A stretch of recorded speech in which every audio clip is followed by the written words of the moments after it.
ACT Wazalendo. ACT Wazalendo. Asante sana.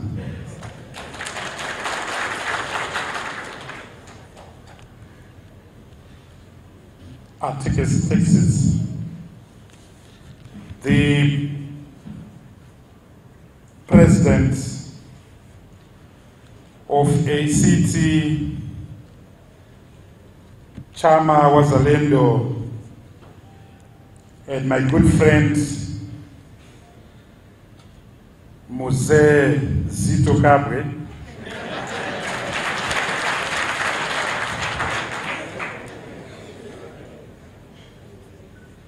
the vice president of ACT Wazalendo, Ndugu Juma Haji,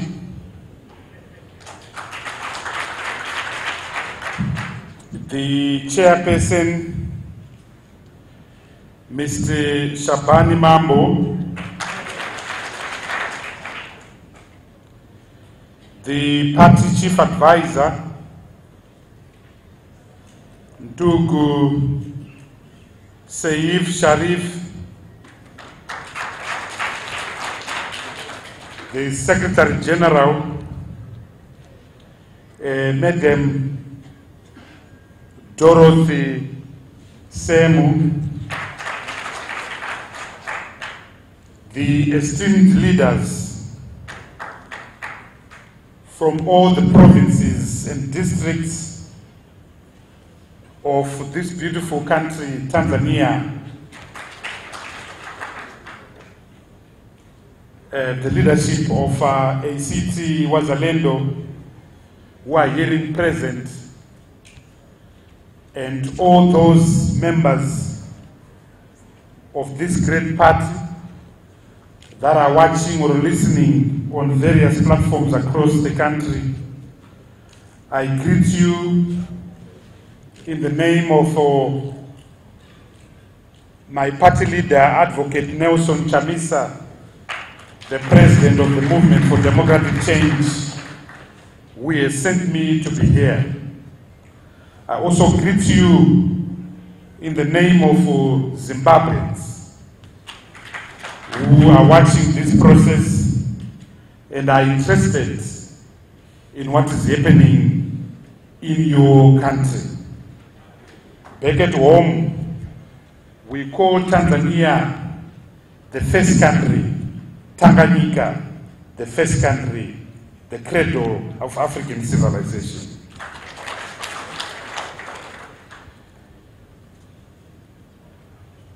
Mr. President, sir,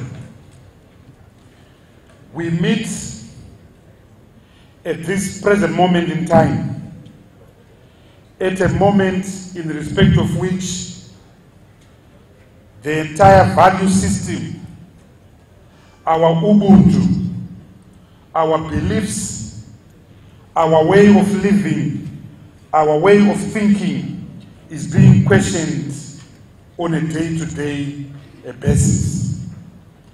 Across the continent, and indeed across the world, we face new challenges that were unheard of a few years ago, a few decades ago. I traveled from Zimbabwe yesterday. I went through 2 airports. And everywhere I went, people were putting on masks because there is a disease which we don't understand, a disease called COVID-19, a disease called coronavirus, an intrusion in our life. Add that to SARS and other diseases we have seen before. But it is the political disease of intolerance, of dictatorship, of authoritarian consolidation that is spreading and taking roots across Africa, that is questioning our value system and our belief.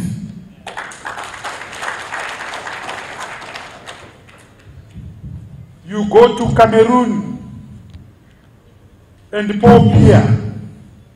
You go to Equatorial Guinea. You go to Gabon, where a man who can hardly walk wants to be the next president of that country. He can hardly speak, but he's the presidential candidate of that country. You go to the Central Africa Republic.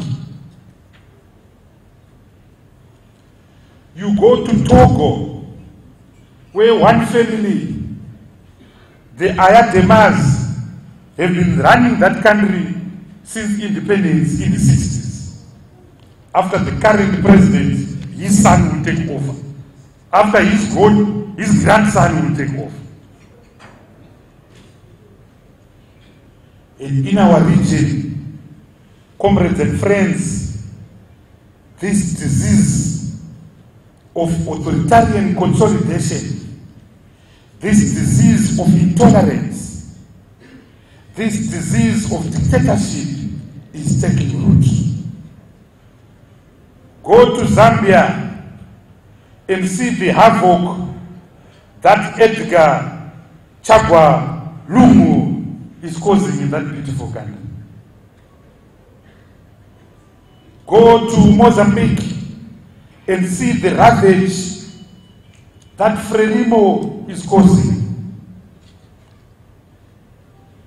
Go to the Democratic Republic of Congo, where you see a president who stayed on for 2 years after the end of his constitutional limits, holding on to power, is still the president from afar, controlling a puppet that is not even sitting in State House. He is not even sitting in the State Palace.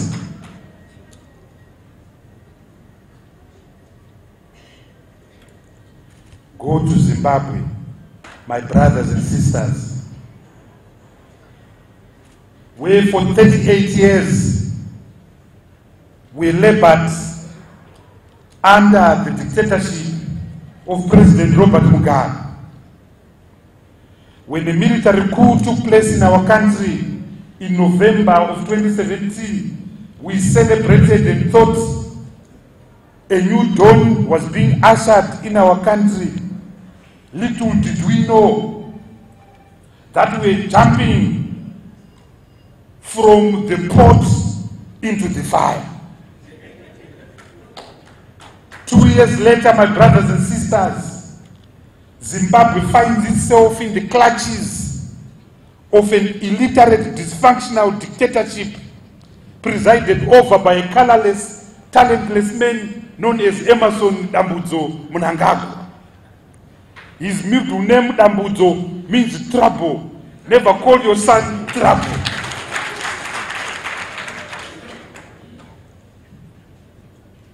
So as I speak to you right now, 95% of Zimbabweans are unemployed.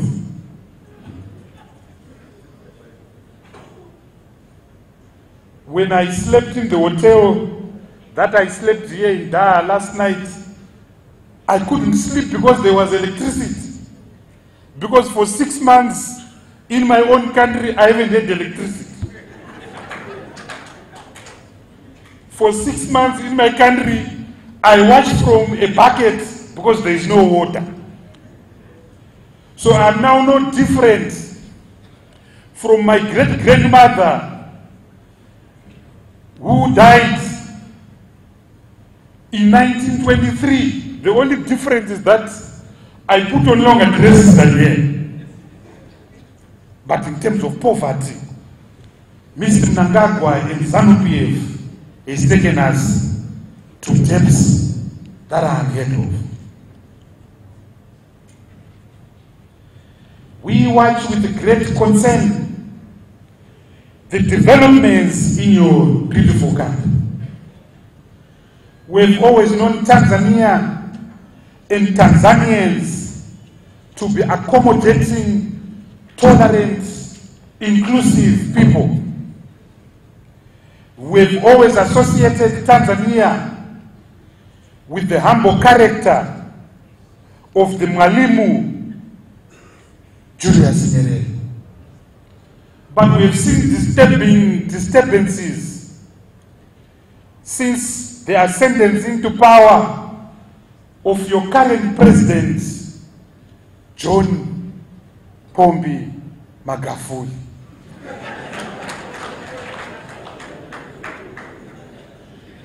We have seen people being arrested. We have seen journalists being arrested. We have seen the crime of sedition, which was last used by colonial authorities on the African continent, become the major crime in this country.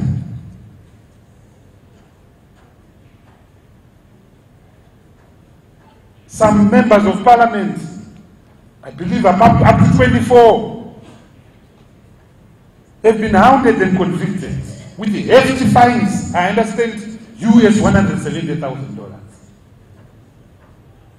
My friend Zito Kabwe, sitting over there, is going to court on the 17th of March 2020, only on Tuesday, to face the crime of sedition.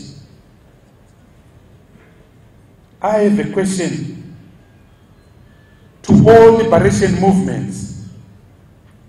I have a question to ZANU-PF. I have a question to Frelimo. I have a question to the MPLA in Angola. I have a question to my brothers and sisters in the African National Congress. I have a question to Chama Pintus.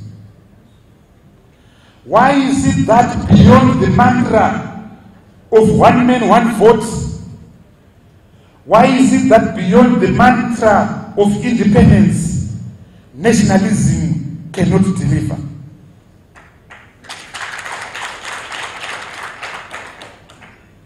And when it can't deliver, this nationalism becomes exhausted, becomes tired.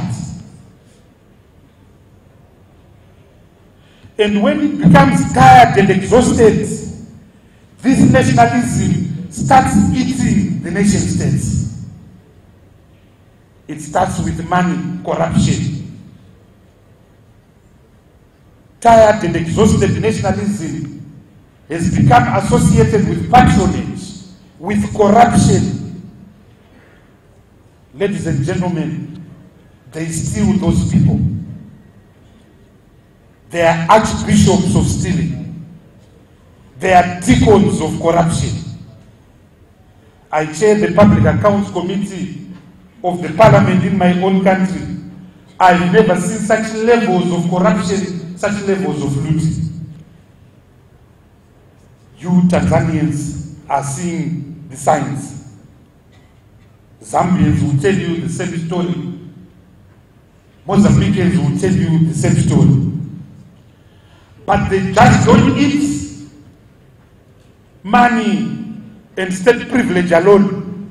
They all start eating the citizen, vandalizing the citizen, arresting the citizen. And what is the crime of the citizen? The crime of the citizen is simply to say no, nada. The crime of the citizen is simply to say we are entitled to a different choice. We are entitled to a different group of men and women. We are entitled to make choices. We are entitled to democracy. If there's one thing that these liberation movements are not interested in, if there's one thing that they will run away as if it's coronavirus, it's democracy.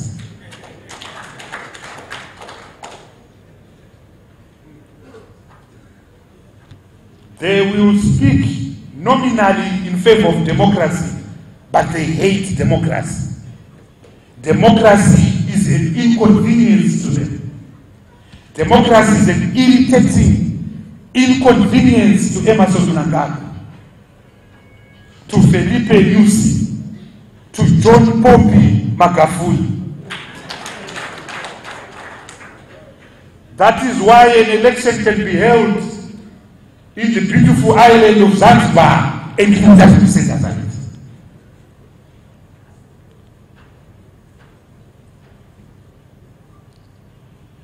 But democracy is all we have, my brothers and sisters. Despite its challenges and imperfections, democracy is all we have. The right to choose, the right to make choices. The right to make a choice is fundamental to the human being. We make decisions every day in our life. So if we make decisions every day in our life about the husband we marry, the wives we marry, the drinks we drink, some of us like Coke, some of us like Fanta, the churches we go to, some of us are Anglican, some of us are Roman Catholics, some of us are these modern Pentecostal churches. We make choices. If we make choices in those spheres, then we must be able to make the most important choice about the person, the man and the woman who governs us. And this democracy is not about what happens on the day of the election. This democracy is about what happens in the 5 years of that election cycle. So democracy starts with a strong functional economy that includes everyone. Without an economy that produces jobs, without an economy that produces housing, without an economy that produces opportunities to young people to create entrepreneurship and ideas and startups, there's no democracy. You can't vote when you are hungry. You can't vote when you are homeless. It is meaningless democracy. Number two, institutions are important. Institutions such as the judiciary, is it independent? Oftentimes, in the majority of African countries, the judiciary becomes an extension of the ruling party. The Chief Justice becomes the commissar of the ruling party. Do we have strong press? Do we have strong farmers' organizations? Do we have strong trade unions? Do we have strong churches, business associations, sports clubs? Institutions are important in a democracy. Number three is, of course, constitutionalism and the rule of law. The challenge with Africa is my friend, my brother and former teacher, your compatriot, Professor Issa Chivich, once wrote, the problem with Africa is not that we don't have constitutions. The problem with Africa is that we have constitutions without constitutionalism.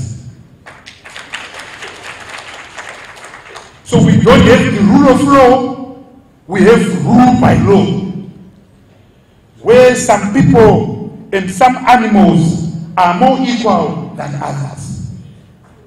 But my brothers and sisters, without the rule of law, without justice and an efficient, durable justice delivery system, there is no democracy. But it's encouraging to note that in the darkness and the morass, there are some encouraging signs. Weren't we excited when we saw the Malawi Constitutional Court set aside the TPEX election in Malawi? Weren't we excited a few years ago when the Constitutional Court of Kenya set aside that election? We hope that the men and women in the judiciary can be strong and can stand up to the John Pombe Magufulis of this world. Number four, There is no democracy without a sound election management system. There is no democracy without a genuine election delivery system. One that doesn't misallocate the interests of the people and confuses the interests of the people. This is the problem in Africa. This is the problem in Africa. In that election management bodies are extensions of the ruling party. That these independent election commissions are not independent at all, but we need them. So, as you prepare for the important election that you have in this country, I believe in October of 2020, it is important for your party and for your movement to understand that the fight you have is the fight that we have as Africans across the length and breadth of our continent. It is a fight for better jobs. It is a fight for decent houses. It is a fight for better agricultural yields. Most importantly, it is a fight against the lack of inclusion. It is a fight against the authoritarianism and authoritarian consolidation. And you must know that we from the Movement for Democratic Change and the millions of people in our country who support our cause are with you. In word and in spirit, we are with you. Because it is time that Africa ushers in a new generation of leaders. The Zito Kabwes of this world, the Bobby Wines of this world, the Nelson Chamisas of this world, the Chilemas of this world. We are tired of exhausted nationalism. We are tired of the culture of entitlement that comes with exhausted nationalism. In my country, the ruling ZANU-PF party is still fighting a war that finished 41 years ago in 1979.